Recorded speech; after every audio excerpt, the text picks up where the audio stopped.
अखेर जामनेरला आज 30 जुलै रोजी दमदार पावसाने हजेरी लावली. पावसाळ्याचे 2 महिने तसे पाहिले तर दमदार पावसाविनाच गेले. जो काही पाऊस होत होता तो शेती कामासाठी आणि पिकांसाठी अनुकूल असा होता. मात्र अजूनही नदी नाले कोरडेच आहेत. त्यामुळे दमदार आणि जोरदार पावसाची आवश्यकताच आहे. त्या दृष्टीने आज झालेला जामनेर शहर व तालुक्यातील पाऊस चांगला म्हणावा लागेल. चांगला यासाठी की आज सकाळपासून तर दुपारी 2 वाजेपर्यंत दमदार पाऊस झाला. दुपारी 2-3 तास पावसाने उघडीप दिल्याने गुरुवारचा आठवडे बाजार करण्यासाठी नागरिकांनी भाजी बाजारात गर्दी केली होती. पुन्हा सायंकाळी 6 वाजेनंतर जोरदार पावसाला सुरुवात झाली.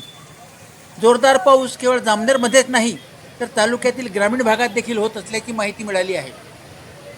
या जोरदार पावसामुळे कदाचित नदी नाले वाहून निघू शकतात. उद्या 31 जुलैला देखील हवामान खात्याने मुसळधार पावसाचा अंदाज जळगाव जिल्ह्यात वर्तविला आहे. त्या दृष्टीने जामनेर तालुक्यात देखील मुसळधार आणि दमदार पाऊस होईल अशी शक्यता वर्तवण्यात येत आहे.